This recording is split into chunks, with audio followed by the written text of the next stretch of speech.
இன்றைய நாள் ஒரு சிந்தனை நிகழ்ச்சிக்கு உங்களை வரவேற்கின்றேன். இன்றைய நாள் ஒரு சிந்தனை நிகழ்ச்சியை நான் சொல்லப்போவது, உங்களை எல்லாருக்கும் தெரியும், இஸ்ரேல் ஈரான் சண்டை துவங்கிவிட்டது. இரண்டு நாடும் மாறி மாறி அடித்துக் கொண்டிருக்கிறார்கள். ஈரான் இஸ்ரேலுக்கு அடிக்கிறதும் இஸ்ரேல் ஈரானுக்கு அடிக்கிறதும் இப்படியாக அடிபட்டு கொண்டிருக்கிறார்கள். இது அப்படியே மற்ற அரபு நாடுகளுக்கும் பரவும். இது மாறி மாறி அடிபடுவார்கள். எனவே இந்த அரபி நாடுகளில் இருக்கிற சகோதர சகோதரிகள் கவனமாக இருங்கள். முடிந்தால் உங்கள் ஊர்களுக்கு போக பாருங்கள்.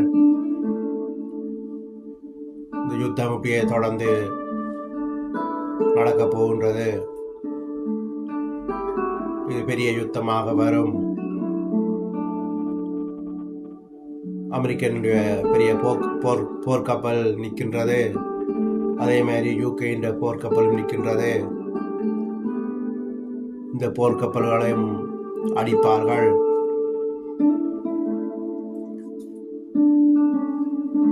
ஈரானுக்கும் பெரிய அழிவு வர காத்திருக்கிறது. அடுத்ததாக யமன் சனா பகுதிகள் இருக்கிற இடத்திலே அடிப்பார்கள். எனவே இனி வார ஒத்திர காலங்கள், பஞ்சகாலங்கள்,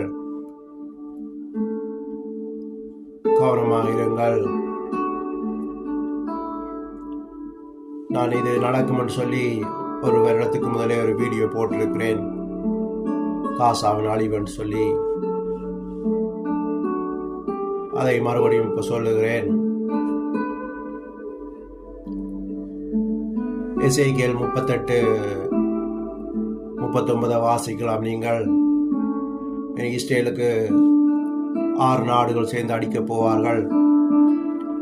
அங்கே அந்த பள்ளத்தாக்கில் ஒரு மலை இருக்கு. அந்த பள்ளத்தாக்கில் தான் இவர்கள் எல்லாரும் இறப்பார்கள், அரபின் இராணுவங்கள் எல்லாம்.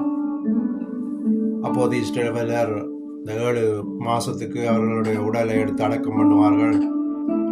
அதை நீங்கள் வாசிக்கலாம் அந்த எசேக்கியேல் 38-39. தொடர்ந்து இந்த யுத்தம் இன்னும் 5 வருஷத்துக்கு நடக்கும். மொத்தம் 7 வருஷம் தான் இந்த யுத்தத்தின் நீண்ட நாள். எனவே தான் சொல்லுகிறேன், கவனமாக இருங்கள் என்று சொல்லி இன்றைய நாள்